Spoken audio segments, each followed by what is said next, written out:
what got us in trouble in Iraq was that when we beat Saddam Hussein, the first thing we did was a fucking countrywide de-Baathification, which meant that anybody who had any remote ties to the Ba'ath Party, which was basically anybody who wanted a job, ended up being thrown out of a job. So now you have over 1.5 million men out of work, many of whom have weapons, and then the looting starts, right? And the United States military didn't do a damn thing to stop the looting.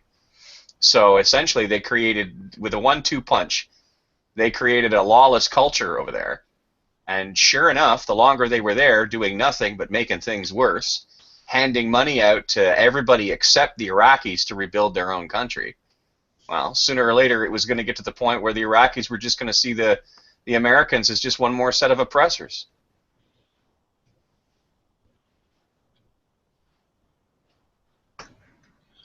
Well, Gus, I didn't hear you mention the Iranian involvement, especially with the development and distribution of IEDs. Please explain. Around when would that have been? After they removed Saddam Hussein from power. Yeah. In your understanding, was there a direct involvement? By Iran?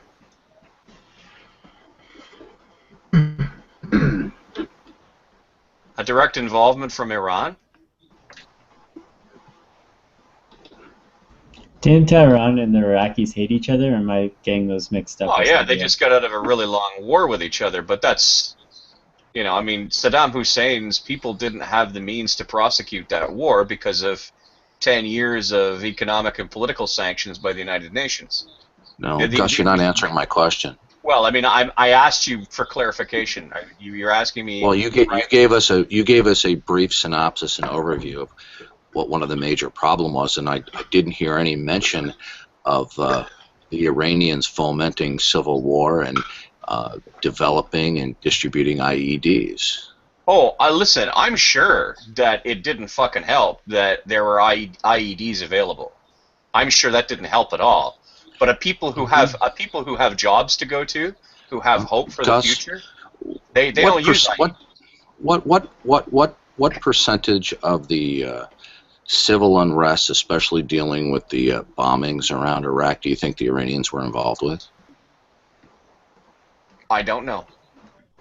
Well, if you don't know, then how can you say that that the de-Baathification, excuse me, I mispronounced that, was the central problem there? Because when you had 1.5 million men, particularly out of work, idle hands make the, what is that? Idle hands do the devil's work. Isn't that what you used to say? Okay. Yeah, that was the second executive order. So Gus, was most of the violence through guns, it wasn't or was it through explosives? It wasn't just the military. I'll get to you in a sec, Darwin. It wasn't just the military.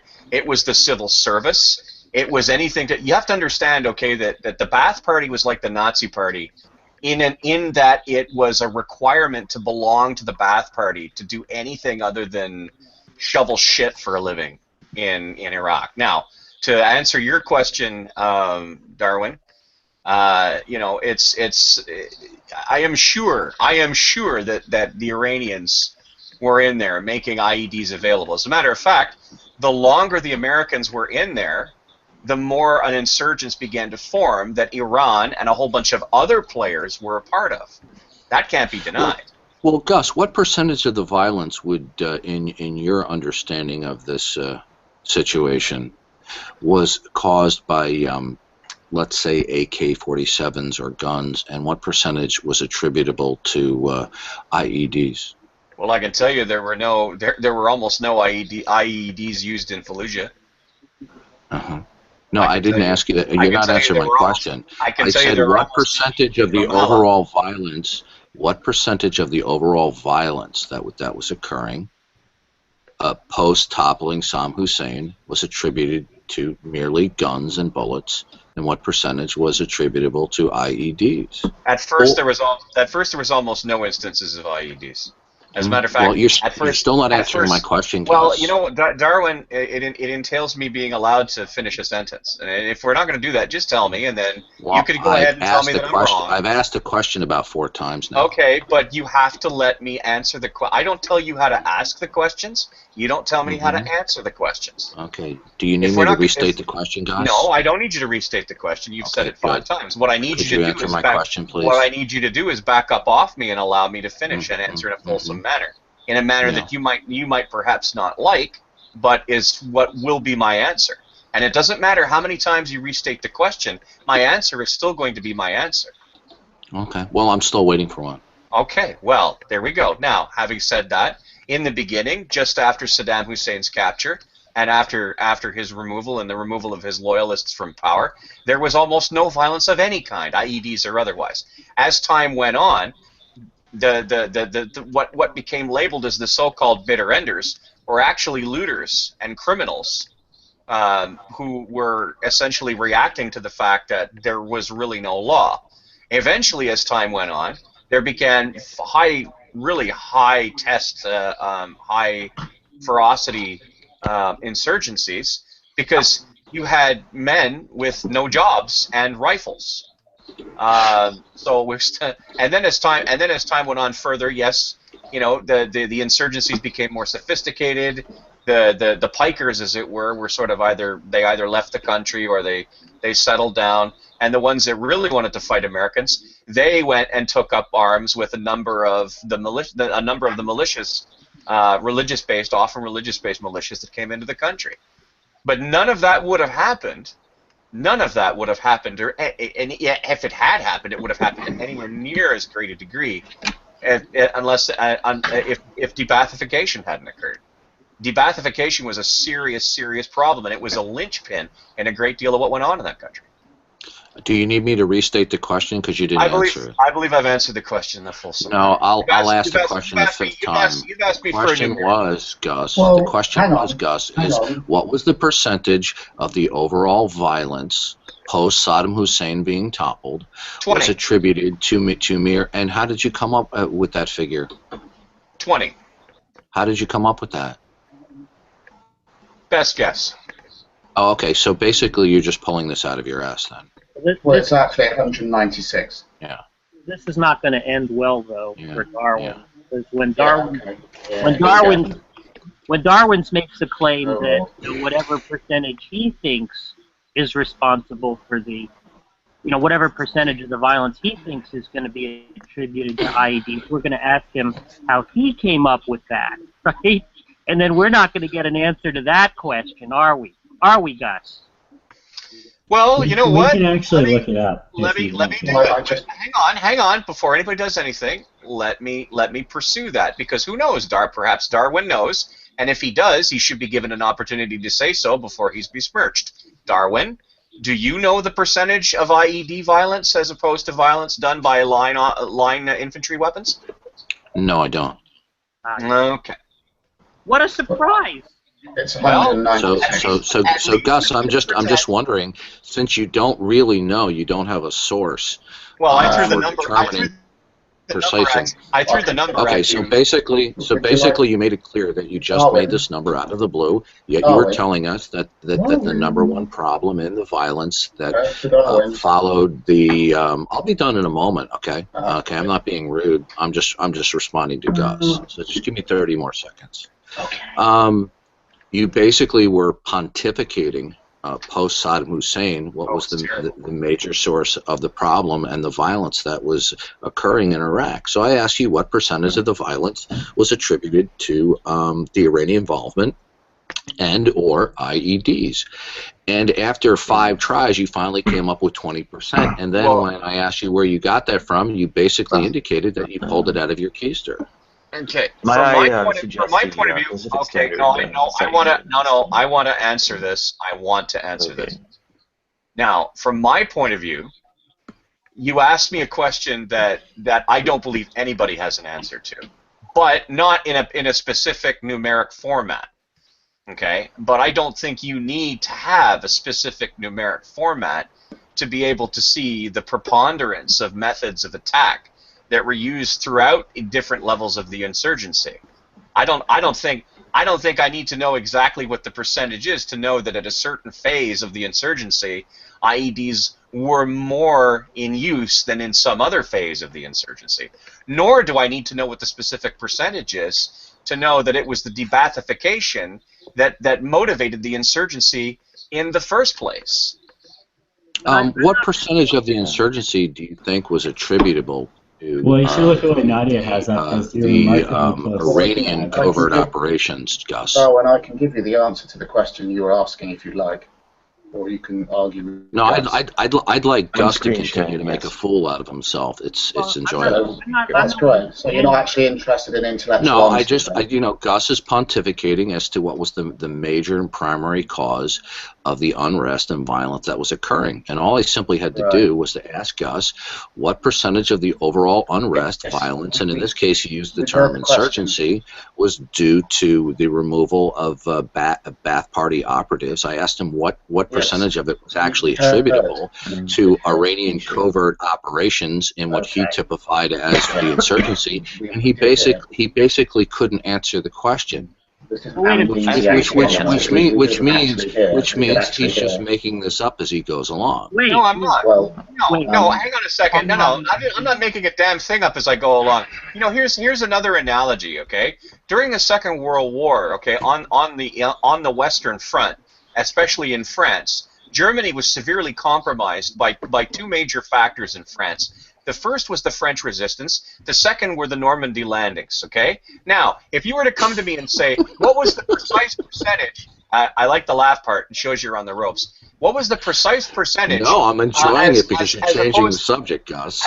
As opposed to, what was the precise? No, I'm giving you an analogy, and this is a working analogy. No, this is called hand-waving, what was the precise percentage of damage that was inflicted by the French resistance as opposed to the Normandy landings? Nobody could give you a precise percentage breakdown on that. Nobody could. And yet you seem to think it's possible to give a precise percentage breakdown on how many IEDs were used versus how many weapons were used. The closest thing that happened is that Nadia's put up a number here. Nadia's put up a number here that says firearms were responsible for 65% of violent deaths during that time, while bombs were responsible for 21%. Now, by bombs, she says IEDs, okay? So it says at the start of the paragraph. So that's an answer to your question. Now, by the way, 21%? That's awfully fucking close to what I said. And Gus, how do you know that the level of violence, what percentage of it was due to Iranian covert operations versus merely those members who were participating in the violence and the unrest that were simply due to the Ba'ath members being removed from their positions of employment or power? Would you ask the question again? I said, how do you know that the level of unrest, conflict, and violence, and that would include guns and bombs, how do you know, or if you could tell us what your source for this information was, what level of it was due to simply to the removal of those who were in employment or in service of the Ba'ath Party versus what level of it was fomented and directed by Iranian covert operations, Gus? There is a documentary. There are two documentaries. I'm struggling to remember the name of the second one. Yes, you are struggling. Yes, okay, Darwin. You know, if you want me to be a gentleman to you, now the first documentary is called Why We Fight, okay, and it's not to be confused with the Second World War era propudocs, which went around all over the place. That's a rather strange noise. Are you all right? Did you blow something out of an air hole someplace? I'm fine. Okay. Hey, Darwin, I'm a little confused. Are you saying you have some kind of objection to pontificating? Because I seem to recall you making a statement once that the Euthyphro dilemma was a false dichotomy. And I've been wondering for a long time and been trying to get an answer to the question, right, what is the third option? Right, if the Euthyphro dilemma is a false dichotomy, presumably there's a third or a fourth or a fifth option. Now, were you pontificating when you said the Euthyphro dilemma was a false dichotomy? or did you actually have an answer to the question, what is the third option, when you said that? Because I have the strong suspicion you were pontificating. And so if you were pontificating, was that okay? Do you not have a problem with pontificating, or do you only have a problem when Gus pontificates? Or what is it exactly? I can't seem to figure out your position on the issue. Well, it seems like the principle is applied inconsistently. He does seem to have a problem with people not answering questions, right? He kept saying to Gus, "You haven't answered my question. You haven't answered my question." Now, Darwin's, are you aware that on a website called stupidcreationists.com, there's a whole list of questions, right, that you've been asked numerous times that you haven't answered. Gus, are you familiar with that list of questions? I have seen that list. Yeah. So now, do you, Darwin? Stick to the actual topic, could you maybe explain to us? Could you maybe explain to us, Darwin, what your view is on unanswered questions? Do you have some kind of general problem with unanswered questions? Or, you know, I mean, hang on, Jack. Are you happy to answer the question? Come on, hang on. I'd like to try and answer Darwin's question. Yeah, I know, but you're just going to go down the same. I don't really care. We're just going to go around. You can shut up now. We're just going to go around. Excuse me. So, do you have a problem, Darwin, with unanswered questions as a rule, or is it sort of okay? I think we've heard enough. I would actually. Is it okay in your mind to? Can you guys stop? Because you guys do this every day, and it's really fucking. Well, I don't know why G. Whistler was talking over me. Because we've heard you speak 100 times, Jack. Nobody wants to hear it again. Well, okay, but here's the problem, though. Okay, part of the reason. Let me finish. Wait, Gus. Let me just finish asking what I was asking. Okay. So, Darwin's, do you have some kind of general problem with unanswered questions, or do you think it's okay for some people to not answer questions, and for other people, it's not okay? What exactly is your position on the issue? Oh my God. Right. Okay. I wonder if this is going to be an unanswered question. Yeah, is this going to be an unanswered question? It will be, don't you? You know it will be. So I actually was hoping to try and address the actual question that was originally asked. Well, I think I answered the question. I think I answered all the questions that were asked of me. Gee, did I not answer? He asked how many people, and I've just had a Google, 196 U.S. troops between November 2005 to December 2011 were killed by IEDs. So how many of those are Iranian? I've no idea. Even if they were Iranian. Now, Gus, there was something the other day where Darwin's asked you. Well, you were asking Darwin's about one of the questions on that list, right? You were asking him about whether God is good as a tautology on his view. Yes. Do you remember that?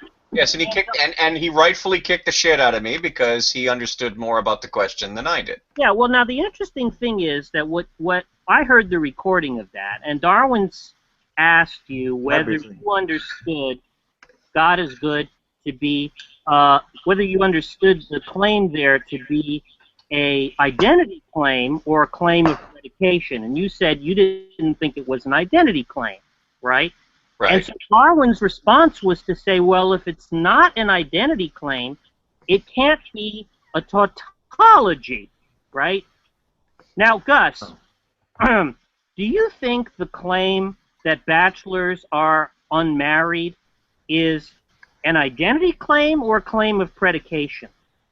Or maybe let me give you another example which is even clearer. If I said to you, a red ball is red, would I be asserting an identity, or would I be asserting a predication? In fact, let's open up the question to the whole room. You know, if anybody has an opinion on that, I'd be interested. I'd be interested to know whether you think that's an identity. We were discussing something else. Nadia is trying to cut in with her opinion, so let's let her have a chance. Oh, I'm sorry, Nadia. Did you have something to say? Well, it's going to pertain more to the Iraq War and such. And it was going to briefly poke at some of the religious views. Like, I mean, if you deny the uniformity of nature, in what respect are you actually able to attribute any kind of well, causes through natural forces and such? Oh, well, I'm glad you brought up the uniformity of nature, Nadia, but I've heard Darwin make another claim, that there's evidence for the uniformity of nature. And you know, that sounded to me a little bit like a pontification. You know, that sounded a little bit like pontificating to me, because Jack, can you just dial this down? Excuse me, let me just finish. When the question was asked... I don't want to let you finish. You've already made your point, and you're just going on and on and on and on. When the question was asked, right, what is the evidence for the uniformity of nature? Guess what? No answer was forthcoming. Now, does that sound like pontificating to anybody? When they say there is a uniformity of nature, it sounds like pontificating to me. So I'm just a little bit confused about Darwin's position. Do you have some kind of general problem with pontificating, or does he only have a problem with Gus pontificating? It doesn't seem like Darwin has a problem with himself pontificating, does he? So, Gus, what percentage of the overall violence that occurred post-Saddam Hussein was attributed solely and only to the displaced Ba'ath members, and what percentage of the overall violence post-Saddam Hussein, in your understanding, was due to Iranian covert operations? I cannot give a specific percentage either way. Okay, good. Then how can you say in your original opening remark that the major and central problem was the removal of those who were employed by the Ba'ath Party? According to the information that I had, that was considered one of the greatest reasons for what happened. Is that you? Oh, okay. So would that be a contraindication to Iranian covert operations? Not a contraindication. No, I think the two things worked hand in hand. I don't think the Iranian covert operations. It wasn't like Iranians showed up like ninjas by themselves. They worked with people who were in Iraq already, and there would have been fewer people willing to work with them if more people had had jobs and not been displaced from a living. And so you can say, from your point of view, that the majority of the violence was perpetuated solely and only by the loss of jobs by the Ba'ath Party members? I think I'm going to stand on what I've already said. Okay, well, you really haven't made yourself entirely clear, but it was delightful for you to fail at answering my questions. Thank you, Gus. Well, that's jumping again. Great, wonderful. You haven't made yourself entirely clear. You haven't made yourself entirely clear. So were you entirely clear when you said that the Euthyphro dilemma was a false dichotomy, Darwin? Were you entirely clear about that? Have you been entirely clear about the Euthyphro dilemma, Darwin's deity? Darwin's, just based off your personal information, what amount of activity post fall of Hussein do you think was related to Iran? I don't know who's doing the noise, but that's really breaking into conversation. Because you seem to have this idea that Iranian, like, black ops or special ops were a big factor, so I'm just curious what percentage you think that was. I think I know. Hey, I made no commitment to what level of involvement the Iranian covert operations was involved, but Gus seemed to pontificate that he knew what the major and only source of the social unrest and violence was due to. So obviously he must. Excuse me, I was talking while you were interrupting. Somebody asked me a question. Misrepresent me, Darwin. If you want to be rude, I'll just step down. You can be rude. Go ahead, Gus. Because the more you talk, the more you embarrass yourself. You know, I'm glad that you think so, but you don't get to misrepresent me, Darwin. So that's not fair. When people do it to you, you flip out. So what's good for the goose? That's not what I said. That isn't what I said. In any case, I'm legitimately curious. Between you and Jack, you've both had your happy pills. You know, you two guys remind me of the guys on that Star Trek show where one guy's face on one side is black and the other guy's face on the other side is black. That was Frank Gorshin. Yeah, he was Frank Gorshin. He was actually a very good actor. But you two guys, the way you two guys go at it, hammer. Listen, not that I don't like a good rivalry. I love watching a good rivalry. Gus. I was only speaking to you, Gus. I know you were. Obviously you have a misperception of what is going on in here, Gus. No, I don't, because I've been listening to Jack whack the crap out of you for 10 minutes. Right. blocks. Well, according to that Star Trek episode that you're referring to as an analogy, there was an interaction between those two parties. The last time I checked, in watching this video and being a participant, I'm only interacting with you, Gus. Gus. Well, there's other people here. So Gus, since I have only been interacting with you, are one of those Star Trek characters in that episode representative of you? Since I've only been interacting with you, Gus. Do you really think that your refusal that you're pretending that Jack exists really means you're not interacting with him? Gus, I have only been interacting with you, Gus. I reject that. Do you represent one of those Star Trek characters, Gus? I reject that assertion. Well, then your analogy fails. No, I reject that assertion. I believe you. Well, you can reject that all day long, but nonetheless, your analogy completely and utterly fails. And the more you talk and open up your mouth, you continue to embarrass yourself. I know you think so, but the two of you guys came blasting out of fucking Pal Talk, okay, with your hands around each other's fucking throats, okay, and you guys rolled into here. Kicking and scratch. I mean, listen. I think it's fantastic, but I mean, Earth to Gus. Okay, Earth to Gus. I guess you're not aware that there are certain people who suffer from OCD who troll. Otherwise, as you have typified them as the Power Rangers, that I don't even interact with, Gus. So I don't know what situation you're describing. No, I would imagine that you're trying very hard not to. Can I ask you a question? Please, Jack, ask me a question.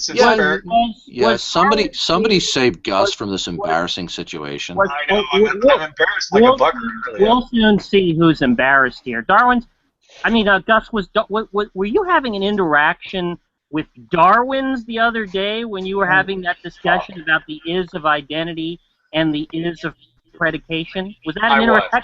Okay. I was interacting with him. Darwin's is not going to have any objection, right, to going over that issue again, right? So my question to you is, with respect to the discussion that you were having with Darwin's deity the other day, right?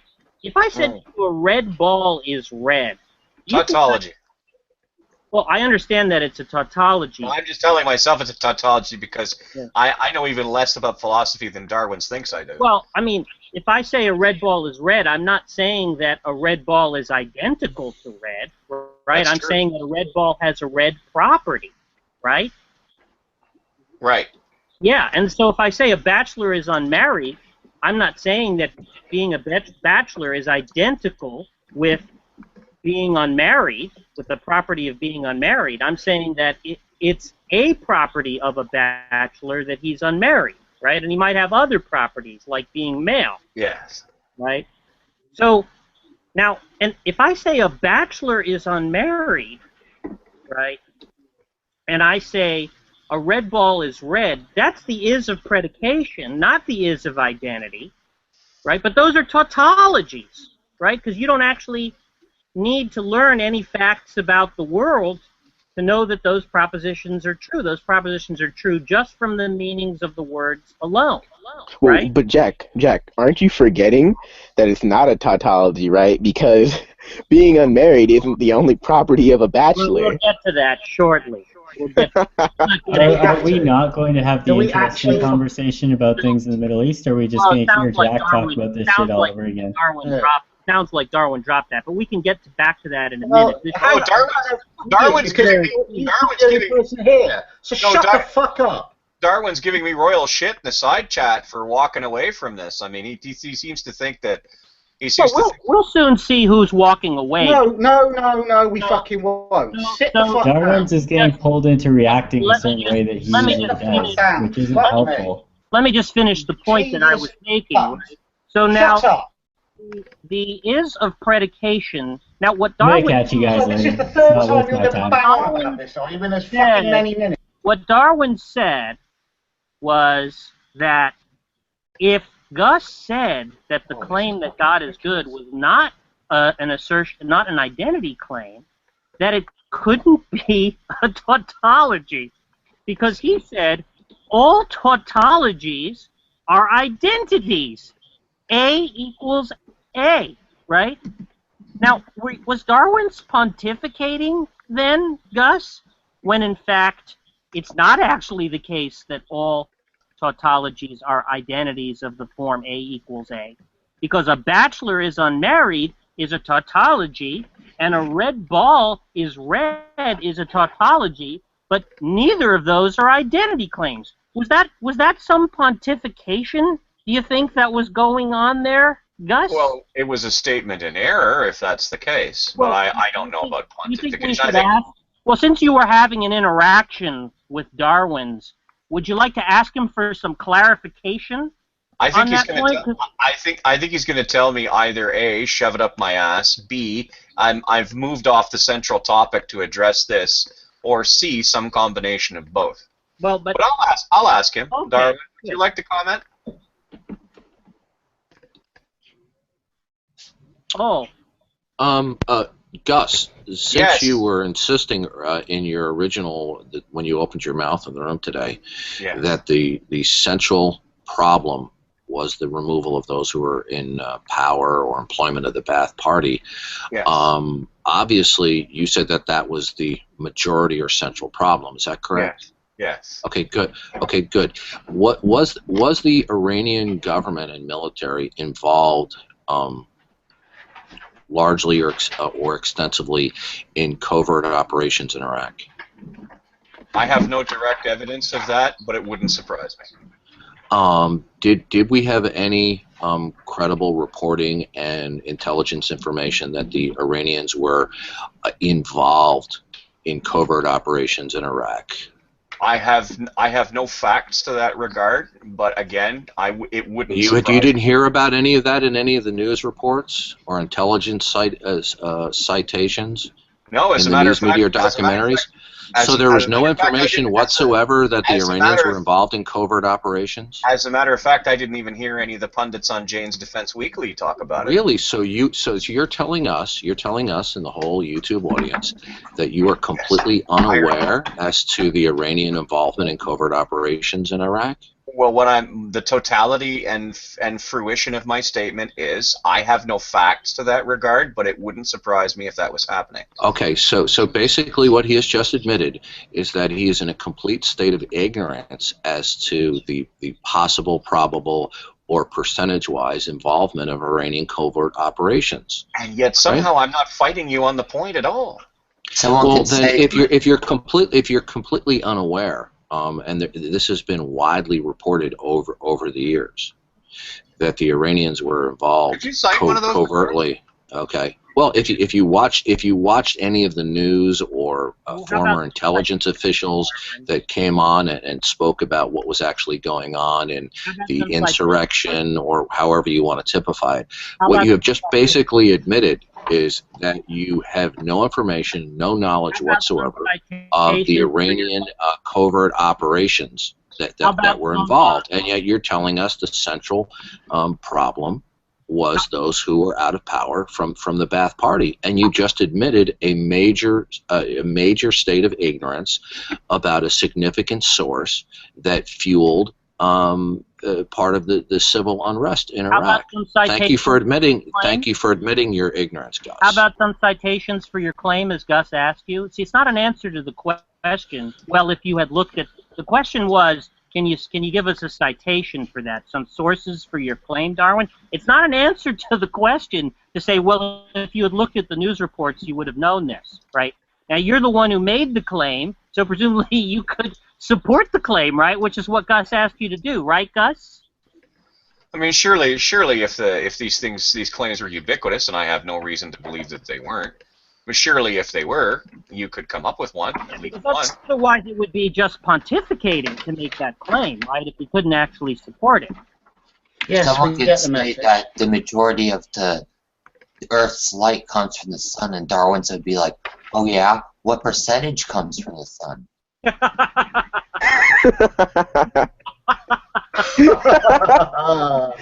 Oh, good times. So Darwin's, shut up, Jack. Shut up, Jack. Shut up, Jack. Silence now. I'd like to speak, for fuck's sake.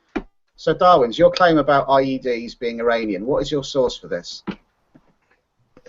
You asked the question. I presume you have a base number or point of reference. I didn't make any claims. I asked Gus what his information or knowledge was asking you for about the percentage of IEDs. Yes, I know what you asked him. Okay. I'm asking you. I don't need any help, Jack. So shut the fuck up.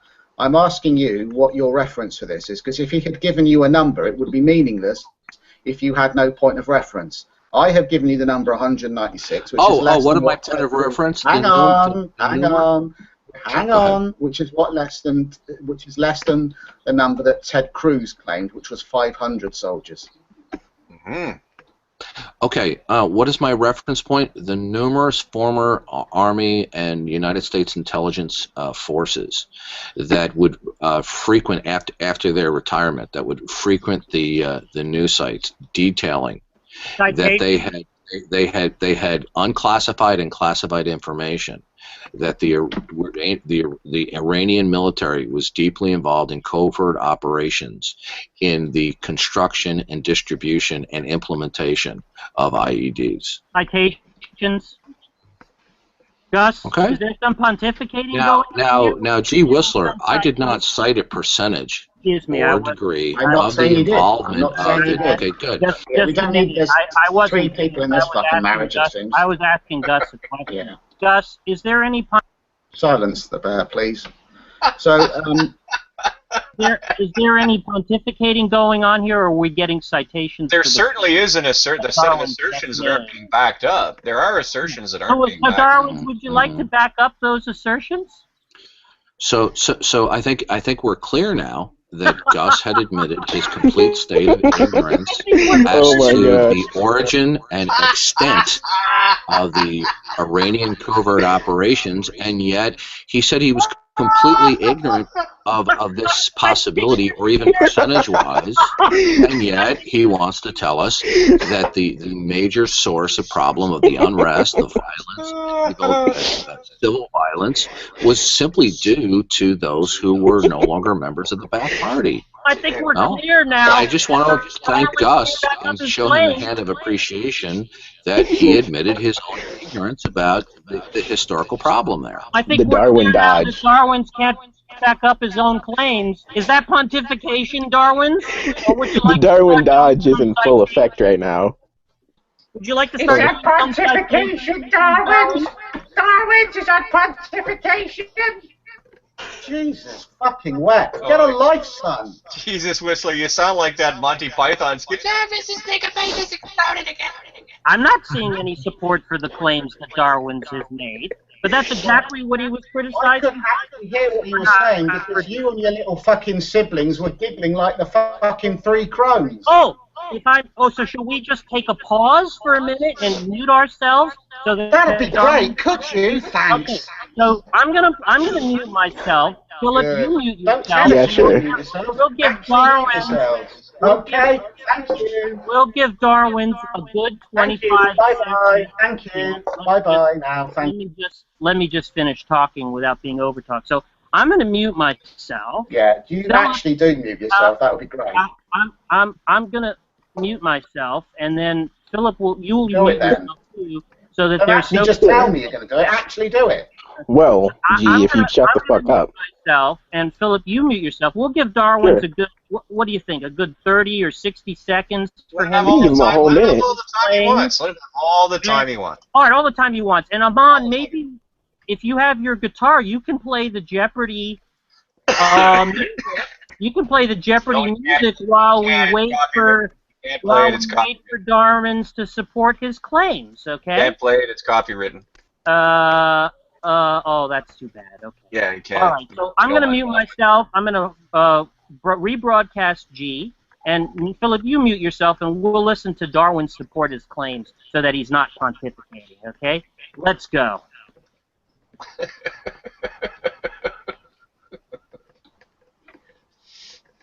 Interesting. So the answer to the question I was asking, which I didn't hear because the three fucking idiots were, or two idiots, or whoever the fuck. All right, steady on, fuck. Now you're being as bad as they are. Come on. So, well, Whistler, just for shorthand, you could just refer to them as the Power Rangers, the Power Rangers, the PPR. So I was asking you about the source or a source for the claim or assertion that there are Iranian IEDs and so forth. You asked Gus a question. Gus could give you any number, you wouldn't have a point of reference, so you couldn't judge the answer. I've given you some figures. I've put a link in the side chat, so I'd like to know. Oh no, I could judge the answer because you see, Gus was claiming that the overwhelming majority of the problem of the social unrest and the civil violence that occurred post Saddam Hussein was either solely or in a majority way due to the removal of those who are members of the Ba'ath Party. This was Gus's very bold claim. When I asked him what his when I asked him what his knowledge was of the participation or percentage of Iranian covert operations in fomenting violent civil unrest, he said he was totally unaware of this. The fact of the matter is, anybody who has followed former military and United States intelligence officials who have been on all the major news channels over the last couple of years, anybody who's followed this knows that the United States government and military had intelligence indicating that there was significant involvement by the Iranians in terms of covert operations fomenting civil unrest and violence. Now, I didn't make a claim that was actually the case. I didn't even assert to what percentage that it was involvement.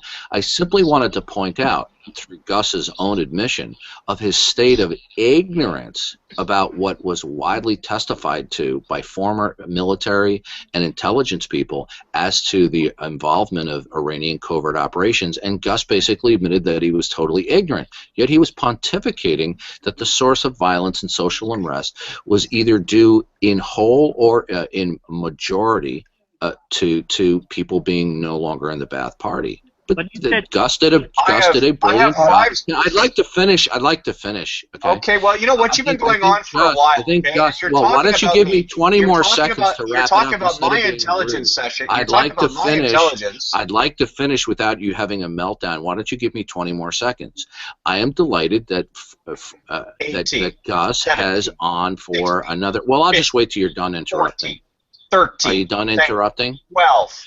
11. Well, you see, Gus doesn't want me to speak 10, because it's embarrassing. 9, because Gus 8, demonstrated 7, his own ignorance as to the Iranian involvement. I swear to God, I will Thank get you, this Gus. I have no less. Okay, I have absolutely no less than 5 sources, and that's just on Wikipedia's page alone about the debathification, as to how critics argue that the Well, I'm sorry, you haven't cited any sources for what you're talking about. He said, Gus, he said that if anybody... You haven't cited any sources. Well, wait a minute, Gus.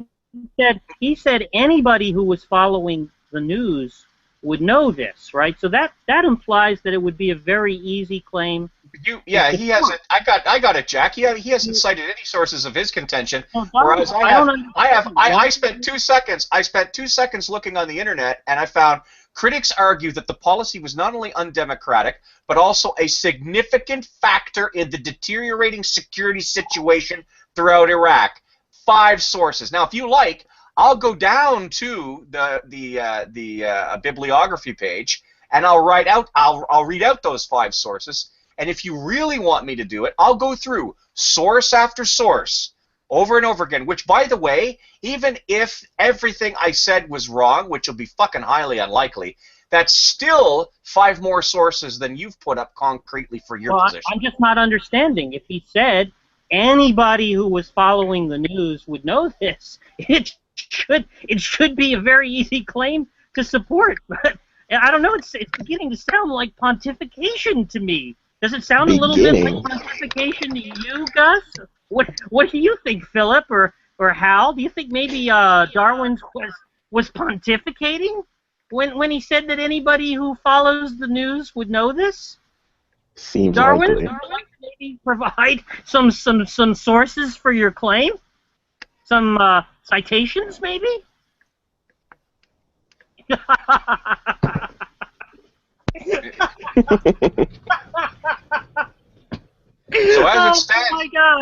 as it stands now, Darwin, after 2 minutes of looking, I found 5 sources attached to Wikipedia's bibliography that backs up my claim, and you've provided a thing for yours.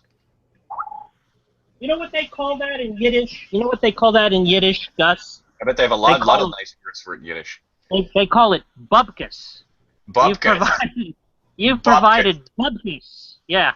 So Darwin, would you like to provide more than bubkus in support of your claim? Darwin? Can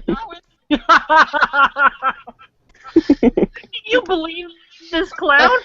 Can you believe this clown, the way he comes here and mouths off and then runs away? Darwin, you want to go walk your dog now? Honestly, I'm more wound up. Dog. Very well-treated dog. It's around lunchtime, though, Jack. No, it's around lunchtime. Maybe Darwin's has to go make lunch, Gus. I didn't hear him chewing.